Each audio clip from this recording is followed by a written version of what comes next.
Breaking news. We got to talk about these Oregon Ducks. Just added a 5-star commitment. The fireworks getting started early in Eugene as Emmanuel Ihanicho has committed.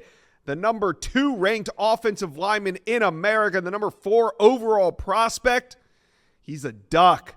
Let's bring in Max Torres. We originally brought you on to talk Emmanuel Ihanicho, but in the moments that you were logging in, Devin Jackson, 4-star cornerback out of the state of Florida, he committed too. We have a modern-day quackalanche going on right now. So, Max, how's Oregon able to land the number 2 ranked offensive tackle in America?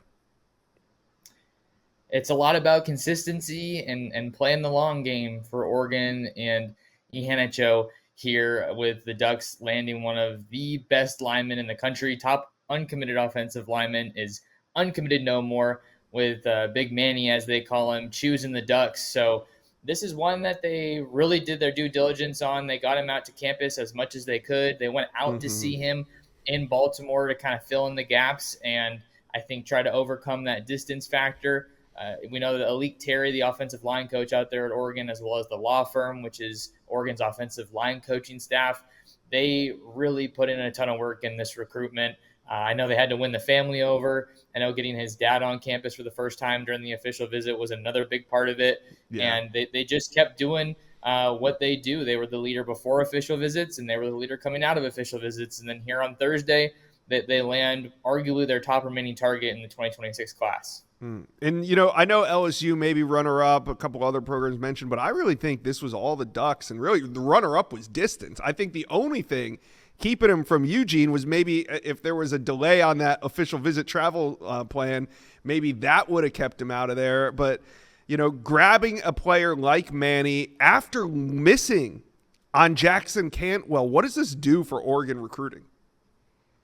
I'd say this supercharges Oregon recruiting here in the 26 cycle, Josh, because there were a lot of misses or a lot of top targets that committed to other schools, but Oregon knew who their priority guys were, and they kept chopping wood, as we like to say, over on Scoop Duck. So to get a guy of Big Manny's caliber is just absolutely massive for Dan Lanning and the Ducks here as they try to maybe make another run at a top 5 class, which I'd argue has kind of been the new standard that Dan Lanning has set in Eugene. So you think it has a little bit of a domino effect possibly. Oregon's on a nice little recruiting run here this week with 3 offensive linemen committing, and then also Devin Jackson, who I'm sure we're going to talk about. So it's got the Ducks in the headlines, and the Big Ten champs are buzzing for sure. Yeah, one more question on Ihanicho here.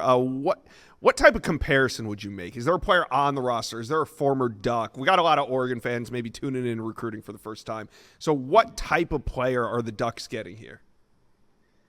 To put it simply, they are getting a mammoth of an athlete. And I think if you're trying to do some kind of a comp, maybe on this year's roster, you could look at Isaiah World, the Nevada offensive tackle transfer, who is also just a huge human being. So to put it simply, they're getting a really big player that can move like somebody. He can move, but you wouldn't expect someone of his size to be able to move the way that he does. So just a jumbo athlete, I think, in every sense of the word, is probably the easiest way to put it. I know he can dunk a basketball as well, and I think this is just going to be a huge piece for Oregon's offensive line and someone who could potentially be an early impact player in Eugene. Yeah, now that Ihanicho is heading out to Eugene, Dan Lanning needs to work on those push-ups. He got worked over in that first round. Maybe, some get back when he makes it to campus. We'll see. All right, let's move on. Devin Jackson just committed. Now this one, 6'2", 195-pound corner out of Winter Garden, Florida. I believe that's in the Orlando area. So Central Florida. Devin Jackson, how are they able to pluck him out of Florida? Devin Jackson's been one of the top targets for the secondary staff at Oregon. I think he's actually listed as a safety, so still a big get for Chris Hampton out there in Eugene. They got involved here with Devin Jackson in January. We're able to get him out for his first trip to Eugene in May, and he told me after that trip, Josh, that Oregon checked all of his boxes, but there was still a battle on their hands. The Ducks had to hold off the likes of Nebraska and Miami down the stretch here to land who really became the top remaining option on their board. I know Jaira Edwards is yet to make a commitment, but Sure. he was a big target for Oregon. Joey O'Brien went to Notre Dame. So you're seeing a lot of these top targets committing elsewhere, but that really kind of just narrowed the focus for this Oregon staff on Devin Jackson, another guy that they had to overcome distance for all the way out there in the Sunshine State, their second Florida commit this cycle.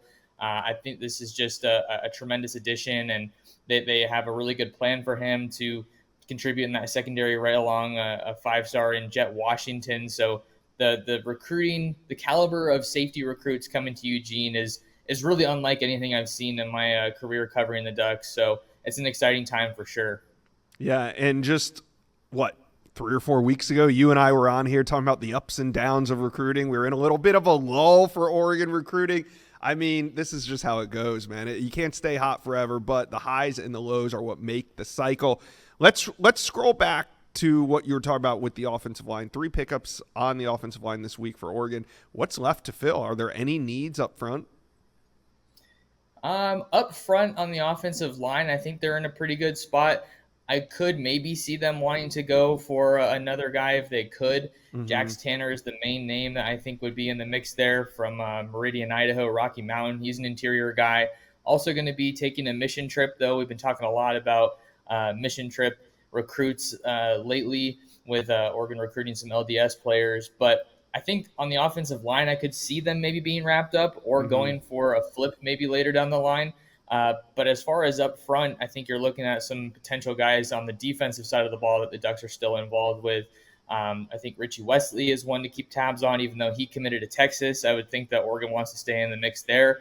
Anthony Tate Jones out of the state of Alabama, another really good edge rusher that the Ducks are in on. And then Deuce Gerald's out of Georgia on the interior of that defensive line. I think Oregon's in a battle there with Ole Miss and some others. So there's still some pieces in the trenches, Josh, but this Oregon class is heading in the right direction. And I don't think it's going to be a massive class for Dan Lanning this time around. All right. Any other names you're watching over the next couple days through the weekend?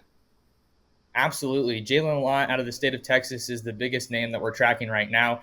I recently put in my on-3 RPM for the Ducks to land him. Looks like they're in a battle with USC, and maybe Texas is kind of circling a little bit around there, but that's really the top target we're tracking now, Josh, as Ross Douglas looks to add another wide receiver for the Ducks here in the 26 class alongside top 50 wide receiver Messiah Hampton out of the state of New York. We know the Ducks are also in on Calvin Russell, but if I had to choose between Jalen Lott or Calvin Russell, as far as who I think the Ducks have a better shot at, it's definitely Jalen Lott. So he's going to be announcing on July 8th, and we're going to be covering that one like we always do over on scoopduck.com. All right, Duck fans chime in. Howie fan feeling.